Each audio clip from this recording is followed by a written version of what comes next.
So, Happy New Year, Mr. Huxtable. How are you? Happy, Happy New Year. It seems really weird saying that because what's today's date? We're recording this on the 17th of January. So, all my I've New got Year's resolutions have gone out the window already. yeah, absolutely. But I've got lots of time to keep saying Happy New Year. If I met you in June, I'd say Happy New Year because I hadn't seen you. So This is it's true. still valid. It's This is valid. true. This is true. Yeah, Happy New Year to all our hundreds of thousands of listeners all over the globe. And if Um, you're listening to this in December 2023, Happy New Year because we haven't spoken to you. I'm sure you've had a successful year and all is good. Talking of successful years, now this is a good segue. This works really well. Talking of successful years, methinks this episode we should take some time to consider what might be going on for successful organizations when it comes to great customer experience in 2023. What do you reckon? Sound like a well, plan? yeah, I think that's almost as if you rehearsed that, which It's is, almost as if we don't yeah, rehearse. no, we don't. No, it's only ever You'd never takes. tell. No, I think that's great because I've got a couple I want to talk about, and it's interesting, isn't it? I think 2022, for many reasons, I'm sure that many businesses have had very successful 2022s, but it hasn't really been a great year, has it? We've had the cost of living crisis, we've had the war in Ukraine, we lots of really sort of downbeat um, predictions about the economy. And if you're running a business or you're working in a business, there's not been an awful lot during 2022 to be particularly chipper about. So, new year, let's think about the possibilities. You know us, we always talk about the silver lining on the cloud.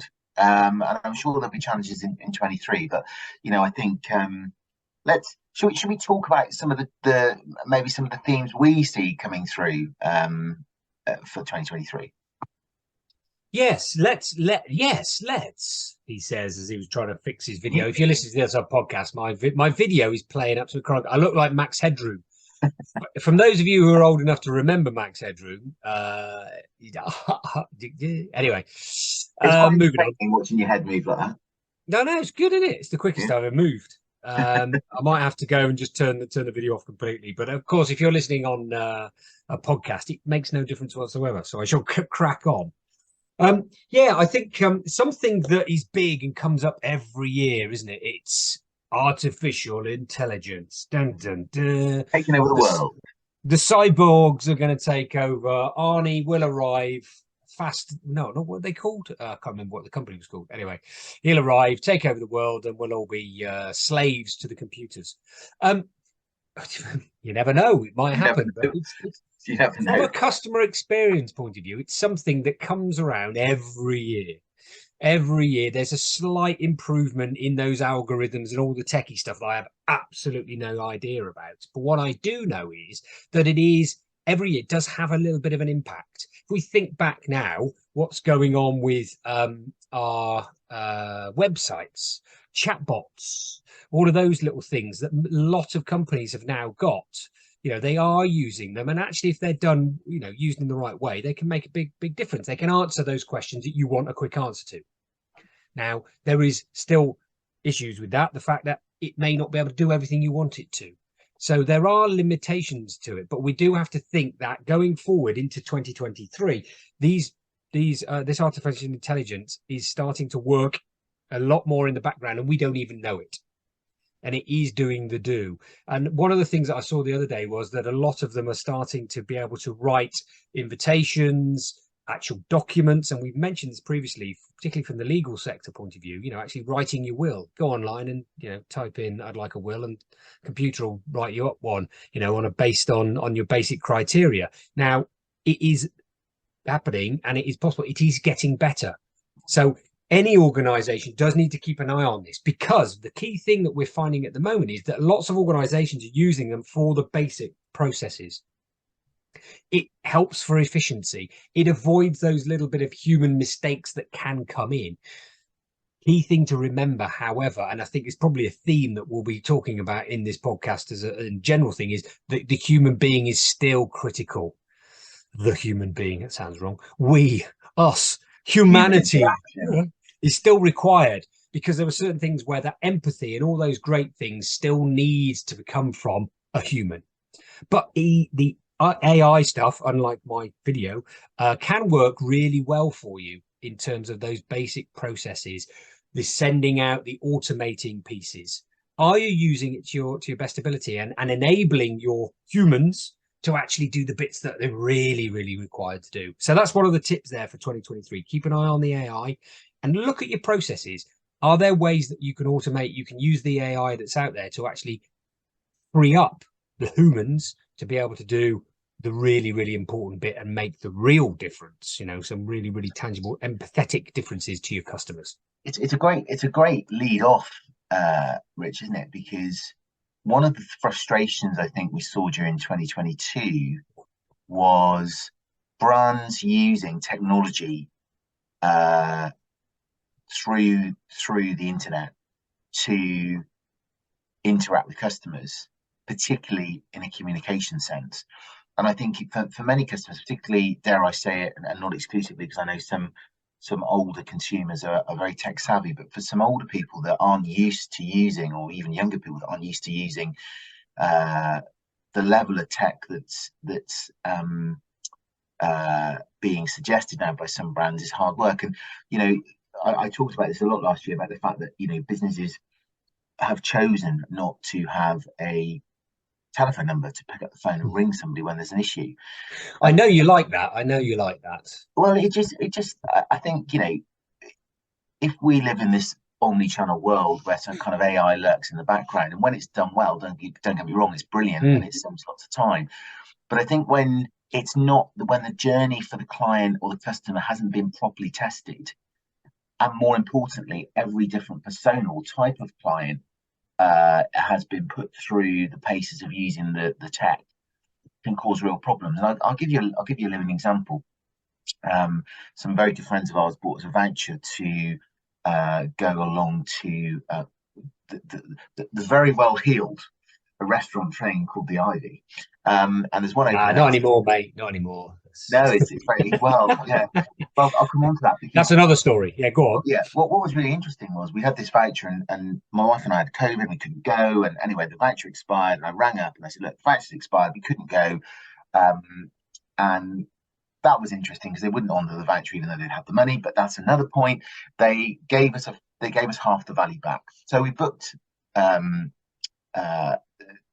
but getting in contact with the Ivy was a real nightmare. So you go to the contact us bit of the page, it gives you an email address to email, no response.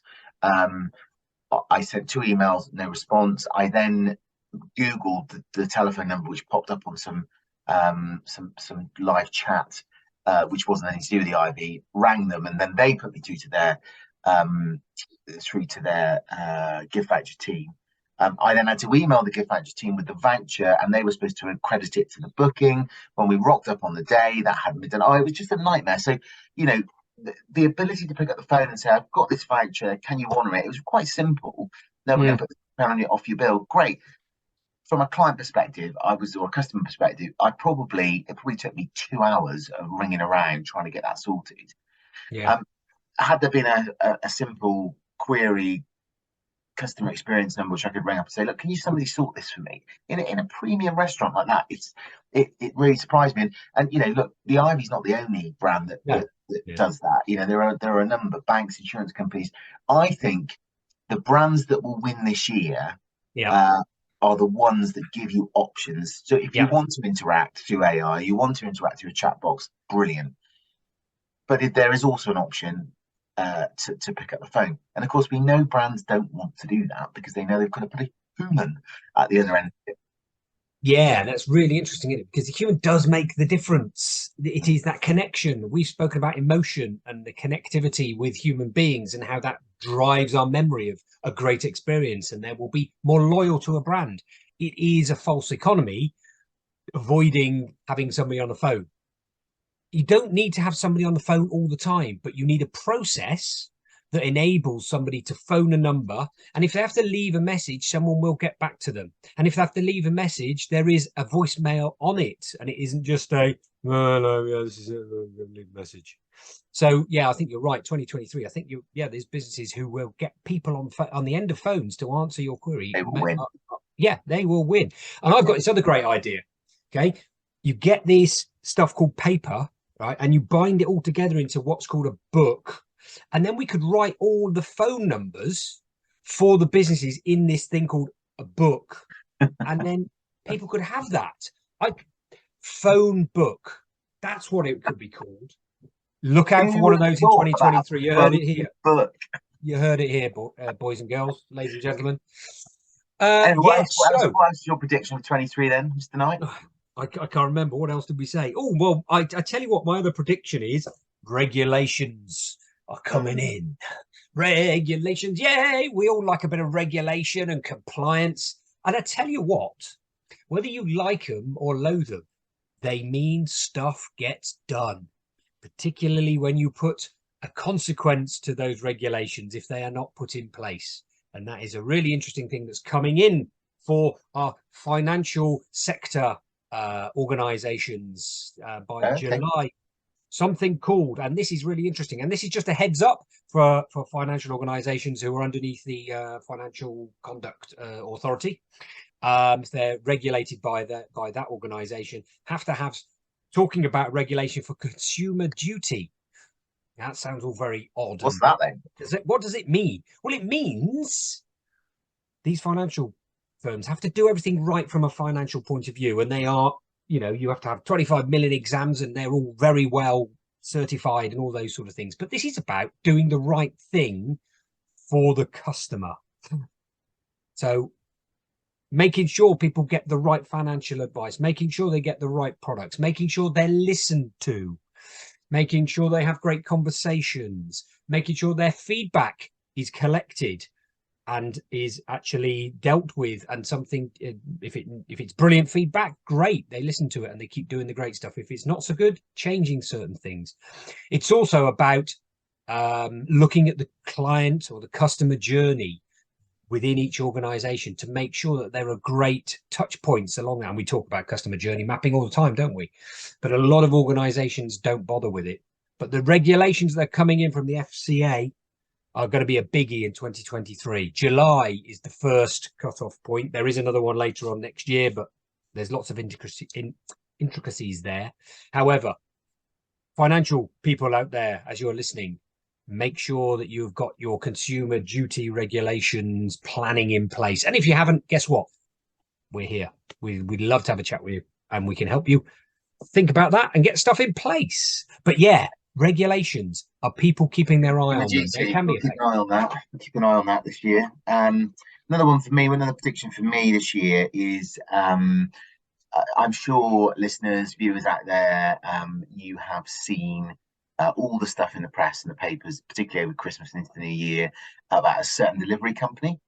every time, and the problems that businesses that use that particular business and others, actually, it's not just every that have been struggling, have had with poor delivery, of product, stuff left out in the rain, dumped at front doors, stolen, not arriving, etc. And it's starting to create a narrative, certainly, and this is a risk to online retailers for sure, and omnichannel retailers. That there for years now there has been this this natural move to online retail and online purchase of not just retail products, but of all things that you can purchase. But be it legal. Be it legal advice, accountancy advice, whatever that might be, but particularly when you're having something delivered, these delivery companies have made a fortune over the years in embracing online retail, and I think we are beginning to see the consequence of the cost base that is associated with that delivery infrastructure, and the pressure that's been put to find cost savings and that's causing impact, if I'm being blunt, on the service experience that consumers are receiving. What's even more challenging is then when you want to make a complaint, when something goes wrong and you're trying to work out why it's gone wrong. Is it the fact that fault is it? Whose fault is it? Is it the fact I wasn't in, or I didn't put a place to leave it? Is it down to the courier? Is it down to the original retailer? Where is the problem? And my prediction for 23 is I think we're going to start to see a bit of a rebalance where, I've heard friends and family, and I've seen some stuff in the press which suggests, if this continues and it's difficult to get stuff delivered to your home, and let's be honest, it's a great experience, and it's sitting there on your phone, ordering it, boom, done, it Mm. arrives, lovely, jubbly. But I think we're going to start to see a bit of a rebalance back towards those bricks and mortar stores where people will have less trust in those deliveries coming, and moving back to actually physically getting out into a shop and having a look to buy something. I think um, the element of still choosing a product or service online will still happen. So people will still do their research, but rather than be delivered, rock up to a shop to pick it up. So I think Mm. click and collect will be more prevalent. It's really interesting, actually. Another personal story from earlier in the month, actually. It was my birthday in early January, and as always, my wife loves the fact my birthday's in early January because she gets to buy stuff in the sale, so it's a bit cheaper. And this year I wasn't really bothered. I asked for some money towards, we needed a new TV for the front room, and I'd seen one I liked. But I hadn't done any more, hadn't done any research online. But I happened to be in a local department store in Exeter, the one that's never knowingly undersold. Yeah. And I was wandering around. I was in there looking for, believe it or not, a jumper, and I saw TV. I thought it was very nice. And a young man walked over to me, struck up a conversation, young salesman. Um, did a brilliant job at talking to me about why I was looking at the TVs. Had I seen the latest deals? I was looking at a particular brand. He took me to a brand that was slightly more expensive, and he sold me the TV. I walked out of there with a brand new TV Good that man. I didn't necessarily go in there for. So Yeah, yeah. what that taught me was, bricks and mortar is not dead. The No. ability for people to sell you stuff in a shop is not dead. And I think we'll start to see that rebalance in 23. I think which I think will be good news for the health of our high street, um, but also the continued change and evolution of how we buy Yeah. products and services, and brands that understand that, and they measure the journey, and they sort out the delivery issues. They have great people in their stores to be able to sell. Again, they'll be successful. That's my other prediction. I think we telephone having a telephone number to ring somebody, and a bit of a move back to some more traditional ways of purchasing. Yeah, and I think that finally goes into 2023. I know that, and I'm not predicting this. I know this is going to happen. The most successful businesses in 2023 are the ones who have a plan for customers' success, not just their business numbers, but the customer success. So what is the behavior that will drive great customer experience? Are they checking up on satisfaction scores, on on NPS scores, etc., etc.? Have they planned for that? What does it look like? They got a plan in there. If they are doing that and believing that they deliver a great experience and that they've got great processes, they train up great people, they will be successful. And also, stop believing everything that's written in the chuffing media, and let's crack on and make it a brilliant 2023 so that we all as customers can have brilliant experiences without it being knocked to the ground by fear and scaremongering organizations such as the media, who love it when we're all, oh, it's all terrible. It is challenging, and it will always be challenging, and 2023 will not be any different. It will be challenging, but You make we a have great that point. mindset. But you make a great point. Everybody said going into Christmas we were going to be in a recession, and yet when the financial results came out, we actually grew the economy slightly. It was very small, but point Yeah, one. Now that was all they were. Oh, yeah, it's down to the World Cup, and it may well have been. But the reality was, if you listened to some of the media comment, and I'm sure there were ones that were slightly more positive, but in general, you're absolutely right. Some of that content was very negative, and I think we can often talk ourselves into, suggesting that people. And don't get me wrong, there are many people struggling in the current cost of living crisis. I'm not diminishing that at all, but we mustn't assume everyone is. And I think there is a place, in those conversations with your customers, with your clients, not to assume that everything is still about price. We still know that even when yeah, times are tough, yeah. good client experience, people are willing to pay 15% more for that. End of. Doesn't matter when. Yeah, Year Absolutely. end of the lesson. Therein just the lesson. Well, I feel drained now, Mr. Huxtable, or drained with our psychic abilities for 2023. What will happen? We'll revisit it in December and see what happened in 2023. But hopefully, there are a few ideas, things for people to look out for in 2023. We should be back next month in the marvelous month of February. And we'll be warbling again from the West Country. But for now, unless the Huxtable has got to say anything else, Only goodbye and have a great month. marvelous. Goodbye.